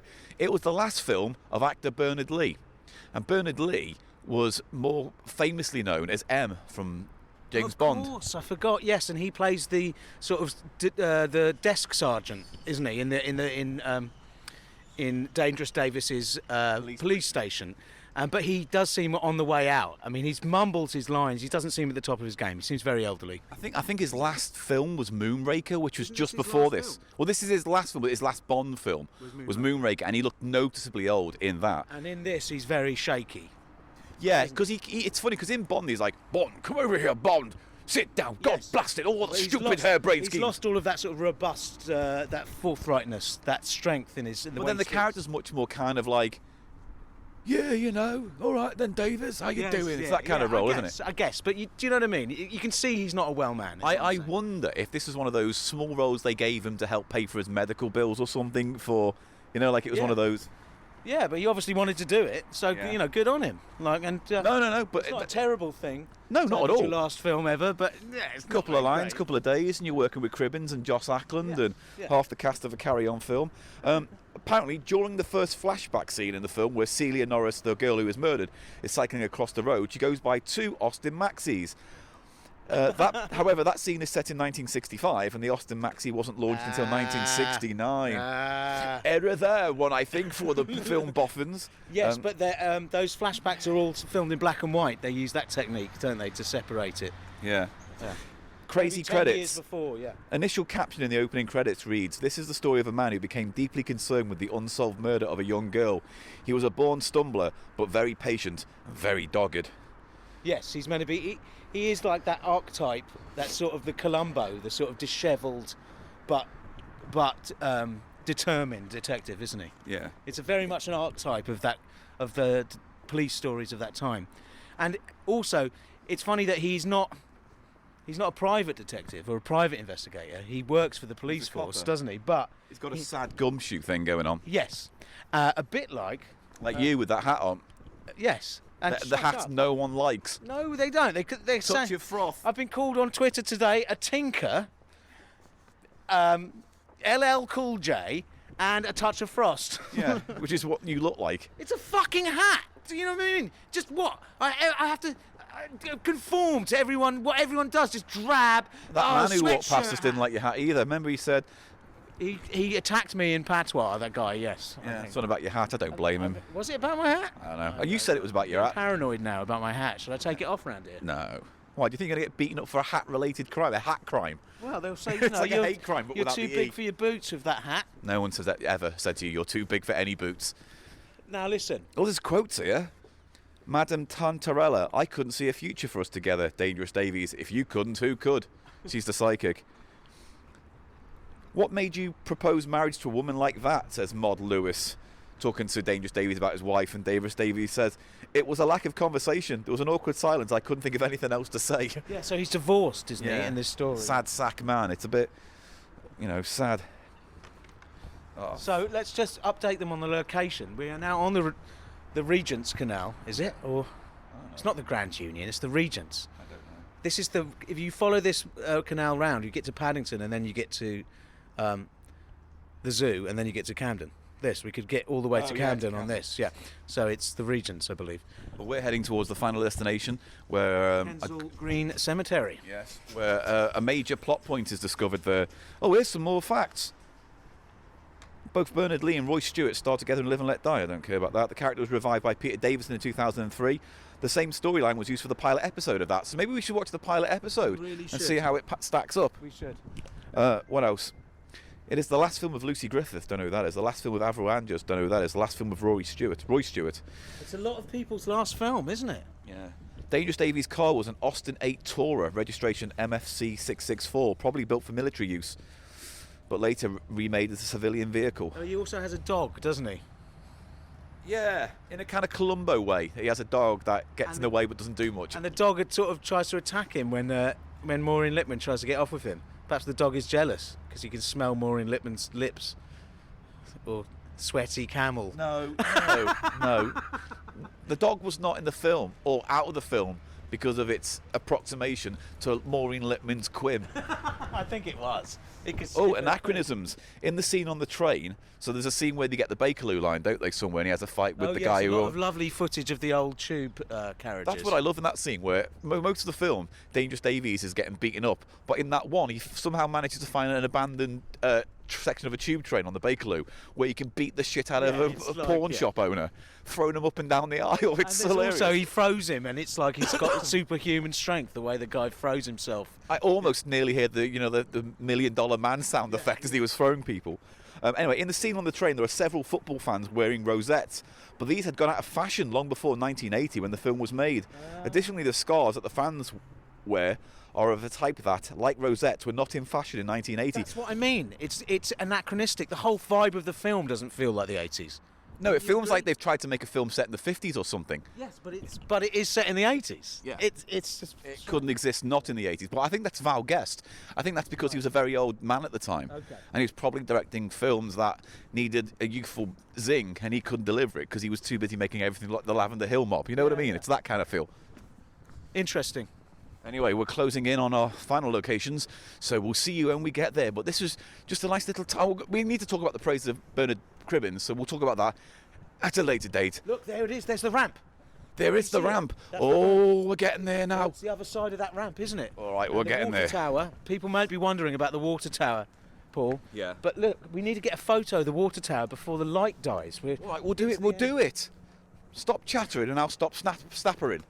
All right. Oh God, that. Don't do that. Something came up there. Oh, we've been to the charity shop. We need to talk about that. I went to a charity shop. I got a board game. Road. I got a Chameleon board game for £3 when it goes for about 20. Oh yeah, that was in Forbidden Planet the other day. Remember I was telling you about it? I bet we can find it in a charity shop for nothing, and I was right. Booyah! I found another copy of Come to a Party Volume 2, which has some radiophonic at a party stuff, and also this Bob and Ray Stereo Spectacular. Is it one of those things where they use the pan of the sound to make you feel like you're at a party or something? I don't know. It sounds interesting. Like they've got the thing, and Bob and Ray visit Dr. Akbar at the castle. They've got like these scenes and music. I think Dr. Akbar reeks of this is going to be problematic. Well, maybe. But look, and also the cover is drawn by that Mad Art Magazine artist. What's he called? Kirby. Something Kirby, isn't it? I don't Not know. Jack Kirby, but that other Kirby guy. Jack something of this. Davies. Jack Davies. There you go. Yeah. So that's what drew me to it as well, because he does all that Mad Magazine work. You know, do you recognise the style? Yeah. In those kind of splash pages he did with a spoof of a movie, it was always that kind of art. Yeah. All right, well, anyway, we went to a charity shop and got some good ones. So you'll see those in a future episode, no doubt. Right, I'm going to turn this off. And we're going to go to the water tower and the last bit in the cemetery. Oh, I'm looking forward to the cemetery. It's going to get all dark and spooky by then, mate.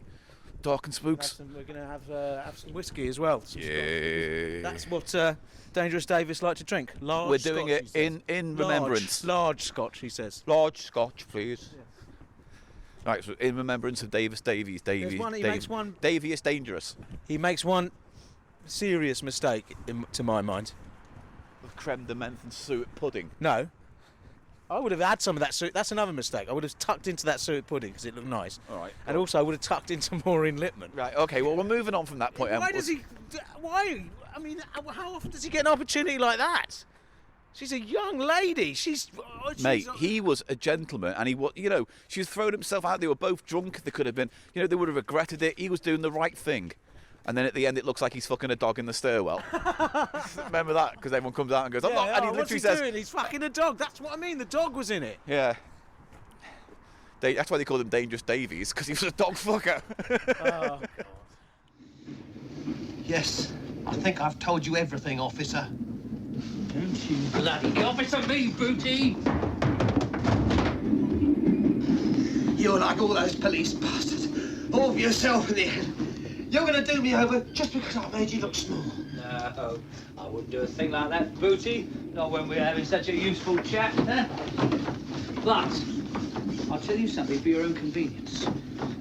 If you don't think of a bit more of that story, the bit you left out, I'm going to chuck you down to the other gangway next time. Then I'm going to come and stamp on you because you took the mick out of me in front of all those people. Is that clear? But what else, then? The night, Booty, the night of July 23rd, 1965, that night. We had it. 6, that is. Sorry, say again? Yeah, if we can find that gate, we'll end there. Eli's having a wee by a tree. We're just gonna... So here we are on the canal side. Lots of canal boats. On the other side of this canal is Kensal Rise Cemetery. Did you say Kensal Rise? Kensal Green Cemetery. One of the Magnificent Seven. And on this canal path, a couple of major events happen. One is they catch a man stealing from an allotment, which is on this side of the wall. The opposite side from the cemetery. And that's where eventually they find out that a disused allotment greenhouse is used to hide the body. That's where she's buried. Yes. And there's a skeleton shot in it. They discover the skeleton. It looks like something they got in a Halloween shop. It does.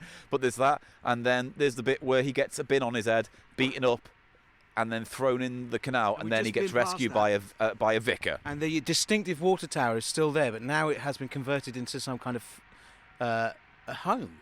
It's been wooden It's either panels. a studio or office or something, but it is still there, and it's hard because there's been a lot of growth, obviously, in the last 40 years of the trees. and a massive fucking Sainsbury's. It's obscured, but that beautiful Victorian era ramp is still there.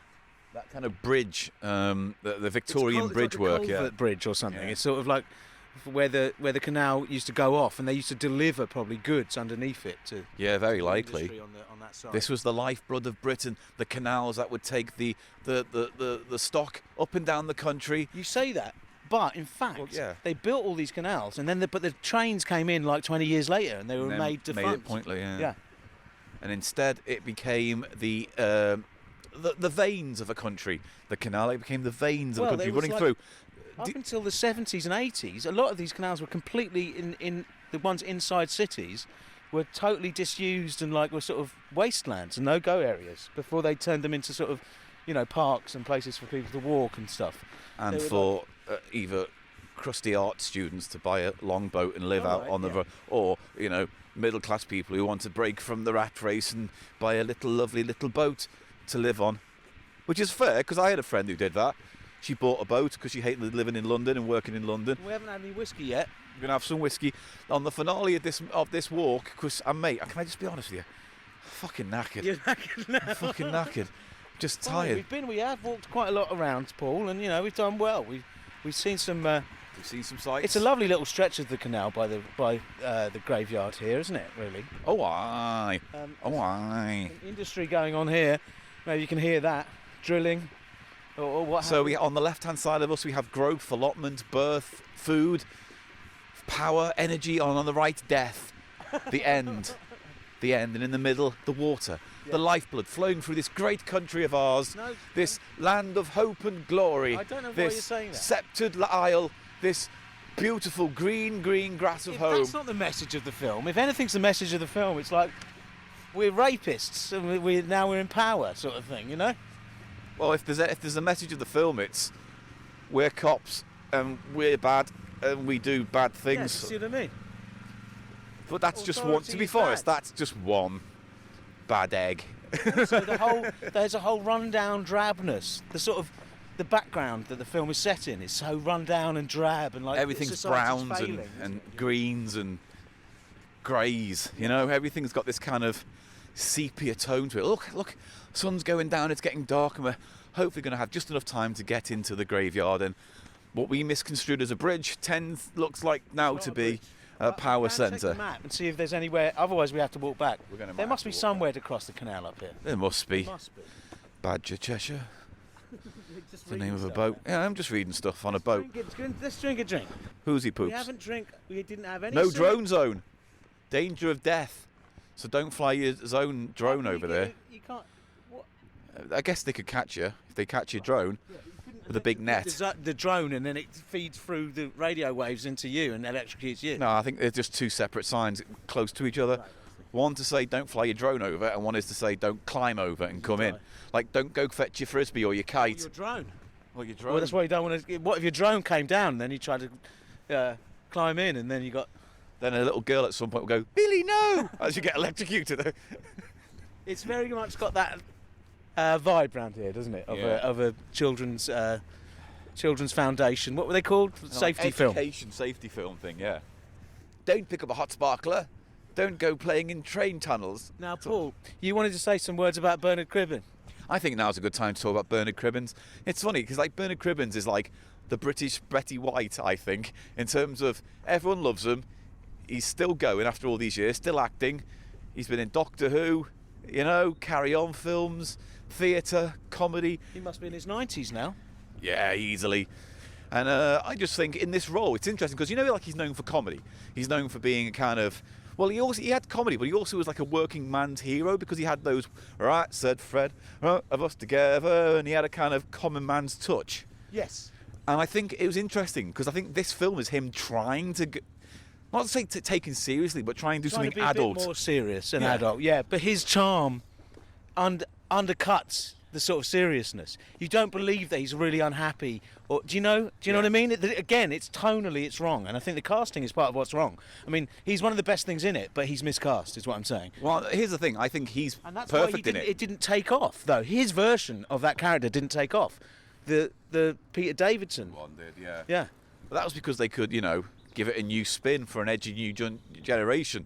It's not. This isn't your Bernard Cribbins Last Detective. That's what I mean. This whole film was so anachronistic and sort of backward looking and just, and that's part of what makes it interesting for me. But I will say this, I will probably buy him in the role than Peter Davison. Really? Because Peter Davison has this kind of warm, chumly, but slightly kind of weak... Fake. Phony? Feeble kind of, masculinity, which I don't know would suit the character. But then we haven't read the books, we don't know.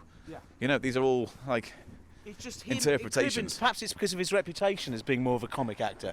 But yeah, it doesn't seem to fit with the grittier elements of the There's story. a bench there. Let's sit down now on the bench and have a drink and a smoke. And then we can get to the graveyard when it gets all dark and spooky. How about that? But anyway, I think he's good in the role. I just think the script and the tone is all over the place. And I think they relied on him to boost the comedy scenes, but didn't give him much direction, I think, when it came to the drama scenes. And the comedy scenes weren't great either. Well, the comedy scenes are... in a hall, You're going to stick a horse in a house. But that's the comedy, And getting hit by a bin. With animals, they must have had a nightmare shoot that day with the horse. Do you know what I mean? Like, someone came out the next day and said, "Did you know your There's horse did a big horse shit and shit, piss in my everywhere." hallway because you got him frightened because there was no animal but again, safety it's another people on?" anachronistic thing. He says it's the rag and bone man's horse. Come on, it's the 80s. I didn't see rag and bone men. when I was growing up. You did? Yeah, I saw one or two. They were about. They were a thing still. The hangover. Yes, but it's an anachronistic element, and there's so many of those hangovers from the earlier period that's still in the film, and that's like that. Do you know what I'm saying? To be fair, though, you could about to disappear. The rag and bone men, I reckon, by the mid '80s, they must have disappeared by then. Well, the horses were out and the vans were in, and all that stuff. Exactly, so yeah. Interesting. There's so many anachronisms when you think about it. Let's get on this whiskey, and then Let's do that. No, we don't want to talk about your cock. Why? Because just like Dangerous Davies, it's ill-judged. No, just like David. Shut up, you twat. All right, hang on. Let me think of a good put down. You have nothing. Your penis is like the film Dangerous Davies, in that it's long, reminds me of the old days, and made me feel sad. Shut up. That's what you always say that about everything. That's your go-to metaphor for everything. Made me feel sad. Made me feel sad. Fucking have an original thought, Paul. All right, your penis makes Pass me me feel the good. whiskey. No, in fact, actually, you're not having any whiskey now for that attitude.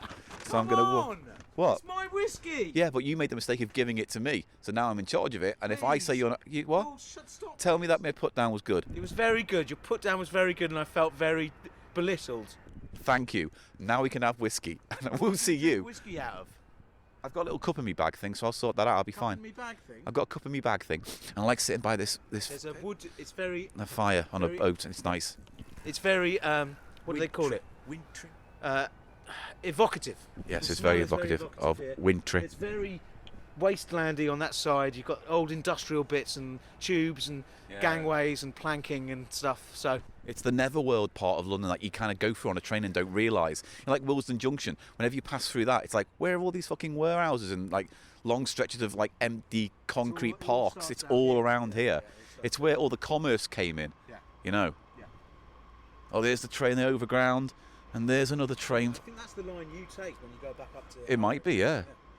Right, let's have a nice sit down, a smoke, a whiskey, and we'll go to our last location. Hopefully we can get within a snifter of it. We just need to check if there's a We just bridge need to further check it. up. So we're going to do that and get back to you. Under the water tower to the bridge there. Back the way we came. Either way, you'll hear us one way or the other one last time on this beautiful and I think respectful to the 40-year legacy of Dangerous Davies. Now, if I put the toe of the pick in there, we'll see if it'll shift it.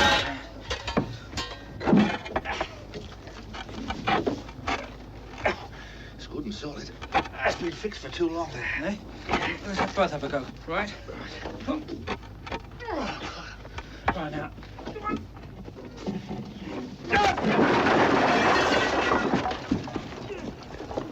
Now what? Now what indeed? Have a torch.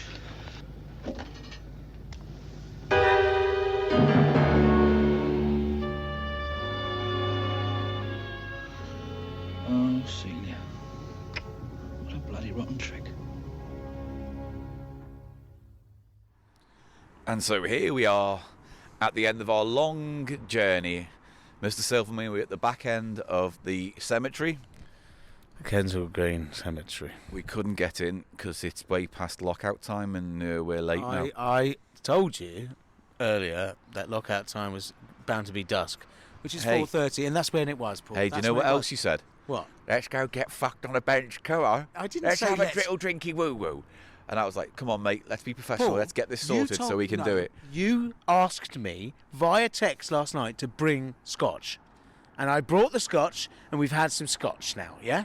And do you know why we had the scotch, Paul? Yeah. Because this podcast is about Dangerous Davies, The Last Detective, released in 1981. Yeah. Which was filmed round here. Yeah. Yeah? Yeah. Comes round here. It comes round here and films round there. And you said we should drink not only scotch, but creme de menthe. Yeah, Should well, imagine how we couldn't sick get we'd be that, now. could we? Thank God. Yeah. And I looked for it, Paul. I know. That's So my level did of I. that's I my looked- level of dedication to this. I So looked for don't it try and too. tell me, oh, Alki Eli, he's always with the bad influence on me. You love it. You supped it down. You love to sup at the whiskey teat. mate. I'll sup you and finger you in a lineup. Oh, that's good. No, that's really original. Eli's pissed everyone because he's had a little bit of scotch. And I didn't touch a drop because I'm a good boy. I am doing this. So at the Now, back end of a come cemetery here. where the dead are, and I can see graves. Yes, we can see. We're looking into the cemetery. Can you see? Because, yeah, I can't. Well, no, I thought it was graves, but it was That's bollards. St Mary's cemetery there, which is a little smaller cemetery. Within or attached- without? Within. So it's part of it. Yeah, interesting, isn't it? Did it bleed in? Did it start off knows? as a little one there? Maybe that was You're the orig- touching my cemetery. Perhaps because they had that crisis where they had to build the Magnificent Seven. Yeah. Perhaps this was the original site of a cemetery, the St Mary's bit, and then they had to build Kensal Green. Extension, You see what I mean? So it just bled on. You don't mind if our cemetery touches yours, do you, mate? Nah, No, we have it's to all build a fucking massive dead. cemetery because we've got too many corpses. It's not like Yeah. it's no laughing matter, Paul. There's too many corpses. Like, imagine that. You go to Sainsbury's, go, I'll mind the corpse, walk round the corpse. You know No, what I because they mean? didn't have Sainsbury's in the 1800s, did Yes, they? they did. No, they didn't. It started in the 1800s, Sainsbury's. Look so that up that's right where now you're and tell fucking me. wrong. Tell me That if is it where did. you are fucking wrong. Hello, Google. Google. When was Sainsbury's made? Listen to me. He hasn't even got his phone on. What a cunt. What a lying cunt. When was J. Sainsbury's founded? When was James Sainsbury's founded? What was that? It's James. Fuck your mouth. James I'll Sainsbury's. fuck your mouth right I'll up. finger your mouth. Oh, God. In a lineup. Anyway, any last thoughts? Yeah, you can't work a phone. What do you want me to look up? When You Sainsbury's fucking was sausage-fingered prick. founded? I surmise that Sainsbury's was founded in the 1800s. I'll just do it now. I can't. Just you do it. Okay, Google. When was Sainsbury's founded? 1869. Boom! A boom! So was my reference to Sainsbury's, was it correct? Yeah, but yes, it was. Yes, it was. In terms of the Times, man, it was correct. Yes?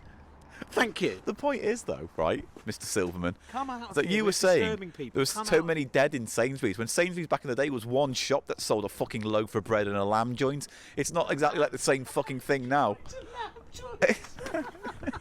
He's done it again. What? That is not an example of something they would sell. A lamb Fucking is. joint. There's a You joint of weirdo. lamb. I'll have a lamb joint and a honey tea. I'm weird, man. And jellied I flan. don't live in this world of food. I know no What food. are we doing now, then? What's going on? Where are you going? Back up to the Harrow Road because we're making too much of a noise here. Come on. You're the one shouting like a fucking drunken No, and twat. I love to. And I want to continue. So you'd rather do it on the high street then, Yes. would you? Shouting fucking finger my line up on the high You're street. not, I haven't said the word finger I in the like last the word 10 minutes. fingering. Yes. Now, Paul, tell them what's coming up at the end of the show, or something about what's coming next week or something. Well, I don't know. Here we are at the end of our tour. We've gone to the locations of the film, Dangerous Davies. As I say, you can go to our website, thecheapshow.co.uk, where you'll see pictures from our walk today, and also a link to the movie itself. If you want to, for any reason, watch that film, you might not. But we thought we'd celebrate 40 years, the wonderful work of Bernard Cribbins, Pam St. Clemens, Joss Ackland, Bill Mayhew. We'd looked after them all. And Val Guest, of course. And Val Guest. Their work shined in this film, and we thought we'd celebrate it to kick off 2021. No. 2022. I can't believe you did that. Let me take over. Thanks, everybody. Get off, don't touch it. Thanks, everybody, for listening to Cheap Show. I'm Eli Silverman. You'll see us next week. What will we be doing next week, Paul? What will we be doing? More wacky adventures, Mr. Silverman. We'll probably just do something nice, like a Tales from the Dance Floor, or we'll do a game, or we'll do something normal and regular and in the House of Mash and Eggs. Paul, I didn't mention. What? Next week, I can't do it. Right. So I've got Roger Ginorra to come in, yeah? Roger Ginorra is coming in. Is Ginorra still around? He does such a good me, you know, it's natural. It's not like your impression. Well, what the fans don't know of Cheap Show is he stepped in a few times without them knowing. Yes, so don't tell them. I'm just saying, this is off. You're telling them? Roger Ginorra is coming in next week, all right? So you stop me wrapping up the podcast to interrupt by telling me something and the audience that you don't want them to know. Can I just... No, I wanted it to be a bit, you can't. Just fucking turn it off. Right, That's well... it, you've ruined this. You've ruined it. You've ruined it for You've me. ruined it because you don't know how to get into a How are we going cemetery. home? Okay, I don't know. Look, that's I'm a fossil lost. shop. There's fossils there. That's a fossil shop. That's a great way to end the podcast. I've had a brainwave. What do you mean, fossil shop? Puddle! Ah! Ah! Bastards. Come on, fossil shop. Why are we going to there? I don't want to. I want to just end the podcast. Let's do it. This is a great place to do it. All right, anyway, thank you for listening to Cheap Show. Thank you for continuing to support us. We'll be back next week for more economy comedy fun. You can support us on patreon.com/Cheap Show. Give what you can, but only if you see, can. look, there's all I'm fossils, not there's interested. No, jaws. it's just tat. And you see, it's not just This place tat. is full of fucking tat. I will kill you. I will fight you. It's full of crystals and tat. Fuck off. It looks like a student Oh, fucking right. Punch in the union. magic. It looks like a shoot. Yeah, everything you think about is just mired in about 20 years ago when you fucking used to be able to get hard. Bye, everybody. You pissed me off. You Right. have. No, you can't. You can't make it nice. I was trying to wrap up all professional, and instead you thought you'd point out a fucking shop selling rocks with fairy lights wrapped round it. It is better than what? Bullshit Fucking, crystals. You could just be Bullshit looking at crystals. normal veg. What a load of fuck. Why don't We you might be looking fuck at normal off? veg. Say finger again. Go on, that would be good. Eli, Go on. Yes. I wanted to get you a necklace, but I said I got you a finger ring instead. And did you make that up? Yeah, I just did this now. So that's how we're ending with my great whizzer gag, and we'll see you next time on Cheap Show. We hope Bye, you've enjoyed everybody. the celebration, Thanks and for we'll see listening, you. everybody. Take care. Oh, at the Cheap Show Pod on Cheap Show. I'm at Paul Gannon Show. Eli is. Eli Snoid on Twitter, ELISNOID. And join us next week. And remember, bye. That's the You pod. can't think of anything. Good. Have you got anything? No, I didn't say I had though. Oh, shut up. And remember, life is cheap. Knowledge is power. Yeah, that was it. Bye, everyone. That man thinks I was shouting at him. Now say goodbye. Fuck that.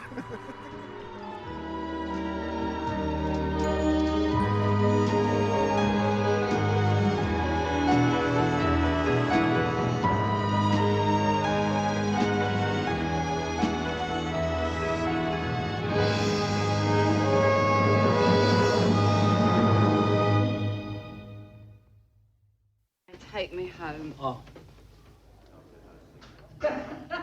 It's very funny. It really is good, right? Oh. Oh, money back.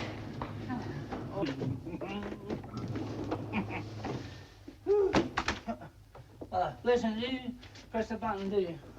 I want you. What? I want you. No, Listen, I'm not free, I promise you, you know. Don't you like them? What's the matter? Not good enough for you, Oh, eh? yeah, yes, they're super in, honestly. They're really super. I can't.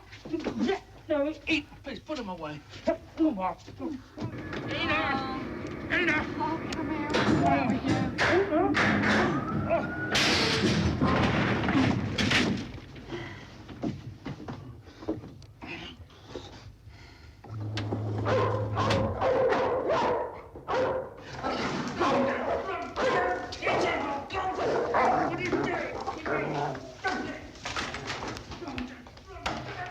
Serves you right, you senseless Burke. I hope the bloody dog screws you. Please, lady, don't put ideas into his head. No, she was kidding. She was only kidding.